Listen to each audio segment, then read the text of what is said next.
Praneeth group వారి group park Spanish model triplex Vilas Dundigal Gagillapur. మరిన్ని వివరాలకి ఈ కింద నంబర్ని సంప్రదించండి. జమ్మూ కాశ్మీర్ పహల్గామ్లో 27 మంది పైగా పొట్టన పెట్టుకున్నటువంటి ఉగ్రవాదులపైన ఇప్పటికే భారత సైన్యం నిప్పులు కురిపిస్తున్నటువంటి పరిస్థితి. భారత సైన్యం చేస్తున్నటువంటి ఈ చర్యలకు యావత్ ప్రపంచమంతా కూడా జైహో సైనిక అంటూ కూడా సెల్యూట్ చేస్తుంటే, ఒక్కసారిగా తిరుపతిలో ఉన్నటువంటి ఒక స్థానికుడికి పాకిస్తాన్ నుంచి ఓ వాట్సాప్ కాల్ వచ్చి నీ కుటుంబాన్ని, నీ పరిసర ప్రాంతాన్ని మొత్తం కూడా బాంబులతో పేల్చేస్తామంటూ కూడా ఫేక్ కాల్ వచ్చినట్టు తెలుస్తుంది. అది ఫేక్ కాలా, ఏ రకమైనటువంటి ఫోన్ కాల్ అతనికి వచ్చింది, ఒకసారి ఆయన మాటల్లో తెలుసుకునేటువంటి ప్రయత్నం చేద్దాం. ఎన్ని గంటలకి ఈ ఫోన్ కాల్స్ ఇవంతా జరిగింది? సార్, నా పేరు త్రిలోక్ కుమార్. నేను ఎన్జిఓస్ కాలనీ తిరుపతి. నాకు ఈరోజు 10:20 మార్నింగ్ వాట్సాప్ ఆడియో కాల్ వచ్చింది. రావడం, వాళ్ళు ఫోన్ ఎత్తడం, నా పేరు పెట్టి వాళ్ళే అడిగారు. త్రిలోక్ కుమార్ అంటే అవునన్నాను. మా అబ్బాయి పేరు అడిగారు, అవునన్నాను.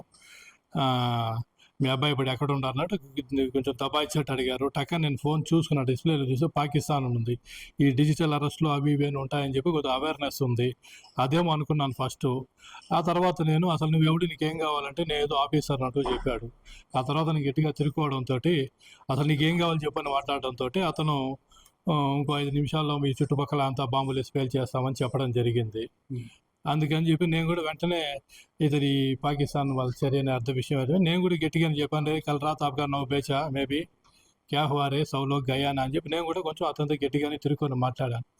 కొద్దిగా ఉద్రేకపూరితమైన వాగ్వాదం జరిగింది. ఈ లోపల అతను ఫోన్ కట్ చేశాడు.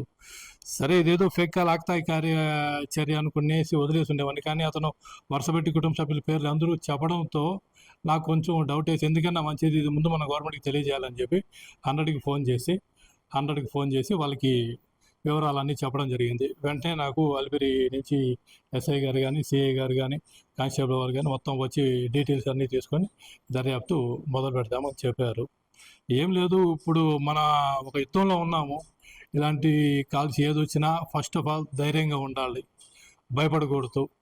మనకి ఏ సమాచారం దొరికినా వారిని ఇమీడియట్లీ మనం తక్షణమే పోలీస్ శాఖకి, ప్రభుత్వ సంబంధిత శాఖల వారికి అందించి అప్రమత్తంగా ఉండాలనే ఒక అవేర్నెస్ అందరికీ రావాలి అని చెప్పి నేను ఇది అందరి దృష్టికి తీసుకురావడం జరిగింది. ఓ మీడియా మీతో మాట్లాడినప్పుడు ఏదైనా ఇప్పుడు ఆ యొక్క ఏదైతే ఇప్పుడు మనం చూస్తున్న యుద్ధం జరుగుతుంది, ఇప్పటికే పాకిస్తాన్ ఉగ్రవాదుల మీద మన సైన్యం కూడా పోరాడుతున్నటువంటి పరిస్థితి, దానికి సంబంధించి ఏమైనా మీతో ఏమైనా సంభాషించాడా?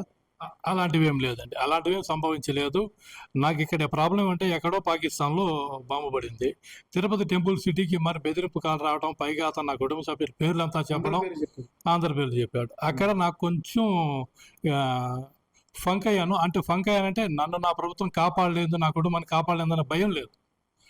బట్ దీన్ని కొంచెం గట్టిగా దర్యాప్తు చేస్తే మనకి కొంచెం బాగుంటుందనే ఒక ఉద్దేశంతో అందరికీ చెప్పడం జరిగింది, అందరికీ చెప్పాలని చెప్పి. అంతే తప్ప వాడేదో చేస్తాడన్న భయం కాదు. బట్ జనాలందరికీ కొంచెం ఒక అవేర్నెస్ తీసుకురావాలి, ఒక ధైర్యాన్ని ఇవ్వాలి. పోలీసులకు అయితే మీరు చెప్పారు, పోలీసులు కేసు ఏమైనా నమోదు చేశారు? సార్, నేను చెప్పడం అయితే చెప్పాను. దాన్ని దర్యాప్తు చేసేది అనేది ఇది చూసుకుంటారని ఆశిస్తున్నాను. అందుకని నేను రాతపూర్వకంగా పేరు ఏమైనా చెప్పారా? నేను ఈ పాకిస్తాన్ ఇది, నా పేరు ఇది అనేసి ఏమన్నా పేరు ప్రస్తావించడం? పేరు ఏం చెప్పలేదు. నేను సంథింగ్ ఆఫీసర్ అంటూ చెప్పాడు. ఏదో ఒక ఆఫీసర్, ఆయన కమర్షియల్ ఆఫీసర్ అని చెప్పి ఏదో హిందీలో టక్టగా ఒక 2 ముక్కలు వాగాడు. అంతే తప్ప క్లారిటీగా నాకు ఆఫీసర్ అనేది మాత్రం ఒకటి క్లారిటీగా వినిపించింది. అంతే, ఇంకేం. ఒక్కసారి వచ్చింది కాల్, అంతే, మళ్ళీ రాలేదా?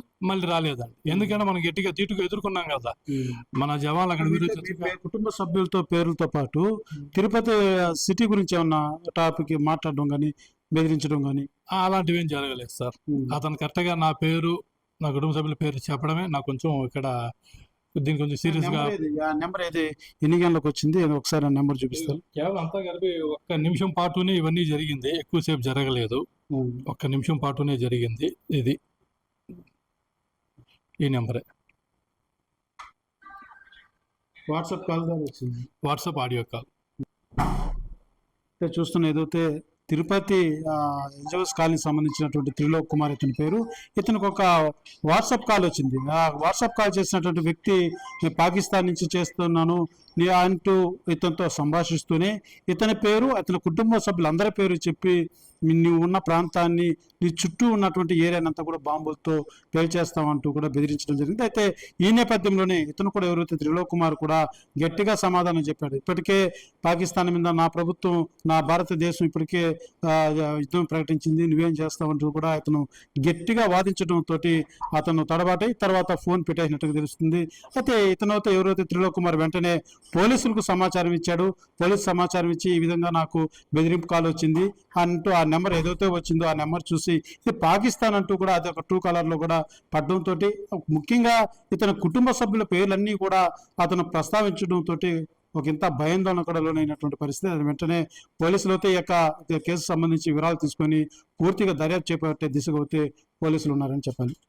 కెమెరా పర్సన్ కోటితో సురేష్, RTV, తిరుపతి. మరిన్ని వీడియోస్ కోసం ఛానల్ ని సబ్స్క్రైబ్ చేయండి. లేటెస్ట్ అప్డేట్స్ కోసం వాట్సాప్ ఛానల్ ని ఫాలో అవ్వండి. ఆ లింక్ డిస్క్రిప్షన్ లో ఉంది.